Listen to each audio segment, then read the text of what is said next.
આપ સર્વોને હેતપૂર્વક જય શ્રી સ્વામિનારાયણ। આજની સત્સંગ કથા વાર્તા નિજ મંદિર સાવરકુંડલા। મને સ્વામિનારાયણ વળગ્યા। સત્સંગ ચિંતામણી। આજે આપને સત્સંગ ચિંતામણી અંતર્ગત જૂનાગઢની લીલા ચરિત્ર કથામાં ગોકળદાસ ભાટિયાના માતાની પ્રસંગ વાર્તા સાંભળશું।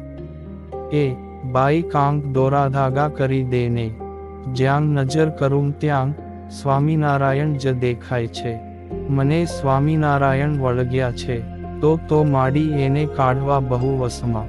ઘડીકમાં એ નીકળે નહીં, પણ કાનિક તો ઉપાય હશે ને। હડમાં ની મળી, ગુવાનો દોરો, પીરનું માંદળિયું, કે પછી બુઈની વાછટ। મારી બાઈ ભલી થઈને મને કાંક રસ્તો સૂઝાડ। મારે તો જીવતર હરામ થઈ ગયું છે। જૂનાગઢના નાગરવાડામાં આવેલ એક ઘરે બે મહિલાઓ વાતો કરે છે। આધેડ ઉંમરની બાઈ પોતાને આવેલી આ અંધારી અને અણનોંધી મુસીબતમાંથી બચવા માટેનો ઉપાય માંગે છે। બનેલી બીના એવી કે સંવત 1866 શ્રીજી મહારાજે ડભાણમાં મહાયજ્ઞ કર્યો, પણ સોરઠના ભક્તો આ યજ્ઞમાં જઈ ન શક્યા। તેથી મયારામ ભટ્ટે મહારાજને ગઢપુરમાં પ્રાર્થના કરી, હે મહારાજ, સોરઠના ભક્તોએ મને ભલામણ કરીને આપને પ્રાર્થના કરવાનું કહ્યું છે કે સોરઠમાં પણ આપ ડભાણ જેવો મહોત્સવ કરો, કારણ કે અમે ડભાણના યજ્ઞના દર્શનથી વંચિત રહી ગયા છીએ। ભલે ભટ્ટજી, મહારાજે મયારામ ભટ્ટને કહ્યું, તો આ વખતનો ફૂલદોલનો ઉત્સવ જૂનાગઢ કરીએ। જેવો અગતરાઈમાં જન્માષ્ટમીનો ઉત્સવ કર્યો હતો, તેવો ફૂલદોલનો ઉત્સવ જૂનાગઢમાં કરીએ। તમે બધા ભક્તોને ખબર પહોંચાડો, અને જૂનાગઢના ભક્તોને કહો કે ઉત્સવની તૈયારી કરે। મયારામ ભટ્ટ રાજી થતાં જૂનાગઢ આવ્યા, ને ત્યાંના ભક્તોને બધી વાત કરી। ભક્તો બહુ રાજી થયા, અને ઉત્સવની તૈયારી શરૂ કરી દીધી। શ્રીજી મહારાજ પણ ગઢપુરથી નીકળી જૂનાગઢ પધાર્યા। જૂનાગઢ શહેરની નજીક પહોંચ્યા ત્યારે ભક્તો મહારાજનું સામૈયું કરવા સામે આવ્યા। જૂનાગઢના નાગર ચકુભાઈની માતાએ એવો સંકલ્પ કરેલો કે સ્વામિનારાયણ જૂનાગઢમાં આવે છે, હું તેમના માટે સાકર અને વરિયાળીનું શરબત તૈયાર રાખું। જો તે મારી પાસે સામેથી માગીને લઈ લે તો ભગવાન સાચા। મહારાજે તેમના ઘર પાસેથી માણકીને ચલાવી અને દરવાજે ઊભા રહીને માગ્યું, માજી, તમે અમારા માટે શરબત તૈયાર રાખ્યું છે ને, તે લાવો। માજી તો હરખ ઘેલા થઈને શરબતનો લોટો લઈને મહારાજની પાસે આવ્યા। મહારાજે શરબત પાન કરી તેમનો સંકલ્પ પૂર્ણ કર્યો। જૂનાગઢમાં દરરોજ જુદા જુદા ભક્તો મહારાજને પોતાના ઘરે થાળ જમવા માટે લઈ જતા। એક દિવસ જૂનાગઢના હરિભક્ત ગોકળદાસ ભાટિયાએ શ્રીજી મહારાજને પોતાના ઘરે પધારવા નિમંત્રણ આપ્યું। ગોકળદાસ તો સત્સંગી હતા, પણ તેમનામાં સત્સંગી નહીં, તેથી ગોકળદાસને હેરાન કર્યા કરે। વળી શ્રીજી મહારાજને જાદુગરા અને કામંટુ મણિયા સમજે। એમાંની ગોકળદાસે મહારાજને પોતાના ઘરે જમવાનું નિમંત્રણ આપ્યું। તેથી ડોસીમાં ઉકળી ઉઠ્યા, ઈ જાદુગરા મારા ઘરે નહીં હો। ડોસી માએ ગોકળદાસને ઉધડો લીધો।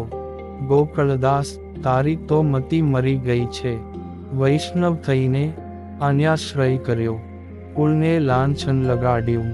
નાગરનો બચ્ચો કાંતો હાટકેશ્વર મહાદેવનો ને કાંતો કાળિયા ઠાકરનો। માં, જે અનાદિ ભગવાન છે, તેને શરણે જવાથી અન્યાશ્રય ક્યાંથી થયો?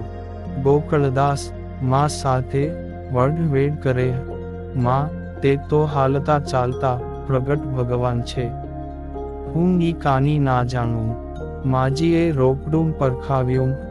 એ સ્વામિનારાયણ, મારા ઘરમાં પગ તો મૂકે. માં, ખાલી પગ નહીં પણ આખે આખા આવશે. ગોકળદાસે માને જવાબ આપ્યો, આવશે એટલું જ નહીં, આંગી જમશે પણ. હું તો મારા ભગવાનને આંગી લાવવાનો ને લાવવાનો. તો તું સાંભળી લે, માએ છણકો કર્યો. જો તારા સ્વામિનારાયણે મારા ઘરમાં પગ મૂક્યો તો હું રાંધીશ નહીં, તેનું મોઢું પણ હું નહીં જોઉં. બહુ સારું. ગોકળદાસે નિરાંતવે મને કહ્યું, તમે એક ઓરડામાં બેસી રહેજો. મારા ભગવાન જતા રહે પછી બહાર નીકળજો. બસ. આમ માની મરજી ઉપરવટ થઈને ગોકળદાસે બ્રાહ્મણ પાસે રસોઈ કરાવરાવી અને શ્રીજી મહારાજને પોતાના ઘરે તેડી ગયા. ગોકળદાસ તો હરખમાંગ ને હરખમાંગ અડધા થઈ ગયા. મહારાજ હાથ પગ ધોઈ જમવા માટે બાજોઠ ઉપર બિરાજ્યા. બ્રહ્મચારીએ મહારાજને ભોજન પીરસ્યું. મહારાજ જમતાંગ આજુબાજુ જોતાંગ જાય અને હસતા જાય. મહારાજ, શું વાત છે? કોઈને શોધો છો? ગોકળદાસ, ઘરમાં તમે એકલા રહો છો? ના મહારાજ, હું અને મારા માં 2 જણ રહીએ છીએ. પણ મારા માને તમારી સાથે થોડો દ્વેષ છે, તેથી ઘરમાં સંતાઈ ગયા છે. અંદર બેઠેલા માજી મનમાં બબડી ઉઠ્યા, હાય હાય, મુઓ ગોકળદાસ પોતાની સગી જનેતાને વગોવે છે. સ્વામિનારાયણ આંગીથી જાય પછી તેની વાત છે. અંતર્યામી શ્રીજી મહારાજ આ વાત જાણીને મંદ હસ્યા. બ્રહ્માદિક દેવતાઓને સ્વપ્નમાં પણ જેના દર્શન નથી થતા, તે આજ સામે ચાલીને દર્શન દેવા પધાર્યા. પણ અભાગીયો જીવ મહારાજથી મૌન સંતાડીને બેઠો છે. મહારાજ થાળ જમી ચડું કરી પાટ ઉપર વિરાજમાન થયા. આ બાજુ માજીને અકળામણ થવા લાગી કે હવે આ આંગીથી જાય તો સારું. મહારાજ તો થોડી વાતો કરીને પોતાને ઉતારે જવા ઊભા થયા. દરવાજા પાસે પહોંચ્યા ત્યાં માજીને થયું કે બધા સ્વામિનારાયણના બહુ વખાણ કરે છે, તો જોઉં તો ખરી કે તે કેવાક દેખાય છે. એમ વિચાર કરી અધખુલું બારણું કરીને મહારાજને જોવા જાય ત્યાં મહારાજે પણ પાછા વળીને તેમની સામું જોયું. 4 આંખીઓ ભેગી થઈ અને મહારાજ તેના અંતરમાં પેસી ગયા. શ્રીજી મહારાજ તો ગોકળદાસના ઘરેથી ઉતારે આવતા રહ્યા, પણ ગોકળદાસની માને ક્યાંની ચેન પડે નહીં. જ્યાં જુએ ત્યાં મહારાજ જ દેખાય. આંખો મીંચીને બેસે તો અંતરમાં દેખાય, ઘરમાં પુરાઈ રહે તો દિવાલમાં દેખાય, બહાર નીકળે તો સામે દેખાય. આ માંગથી છુટકારો મેળવવા બાજુમાં રહેતી કુસંગી ડોસી પાસે ગયા. એલી બાઈ, કાંક ઉપાય બતાવ. ગોકળદાસની માએ બાજુની ડોસી પાસે પોતાના દૂધનું પોટલું છોડ્યું. આ સ્વામિનારાયણ મને વળગ્યા છે. જ્યાં જોઉં ત્યાં સ્વામિનારાયણ જ દેખાય છે. મારી ઉપર એને કાનિક કામણ ટુમણ કર્યું લાગે છે. ઈ સ્વામિનારાયણ છે જ જાદુગરા. બજરની ચપટી નાકે ચડાવતા બાઈ બોલી, પણ આ ત્યું કેવી રીતે? ઈ બધા મારા પીટ્યા ગોકળદાસના કામા. માજીએ વાત આગળ વધારી. મેં ઘણી ના પાડી તો એ સ્વામિનારાયણને મારા ઘરે તેડી આવ્યો. મેં તો કહી દીધું કે હું તો સ્વામિનારાયણનું મોઢું નહીં જોઉં, અને એક ઓરડામાં બારણા બંધ કરીને બેસી ગઈ. પછી આગળ જાણવાની જિજ્ઞાસા પેલી બાઈ પણ ન રોકી શકી.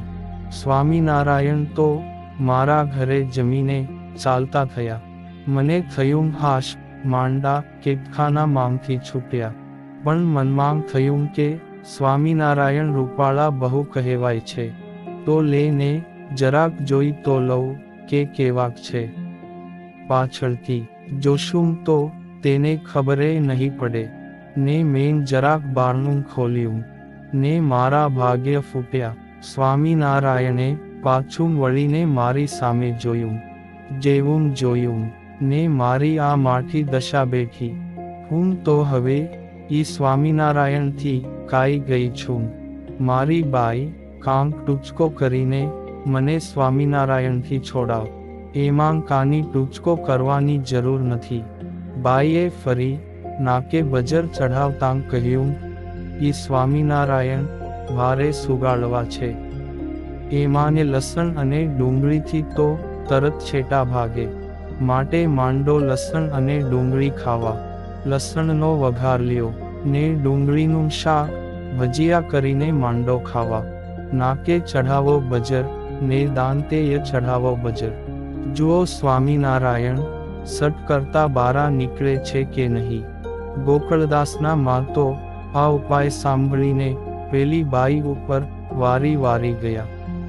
કયે જન્મે આ બાઈનું ઋણ ચૂકવીશ તેવા વિચાર કરતાં કરતાં ઘરે ગયા ને બાઈએ કહેલા ઉપાયો શરૂ કર્યા. એક જ પહોરમાં મહારાજ ડોસીને દેખાતા બંધ થયા. સ્વામિનારાયણથી છુટકારો થયો એટલે ડોસી તો રાજીના રેડ થઈ ગઈ. આમ આપને ગોકળદાસ ભાટિયાની માતાનો જીવન પ્રસંગ સાંભળ્યો ને હવે પછીની કથા વાર્તા આપને આગળના ભાગમાં સાંભળશું. અત્યારે આપ સર્વોને ભાવથી જય શ્રી સ્વામિનારાયણ.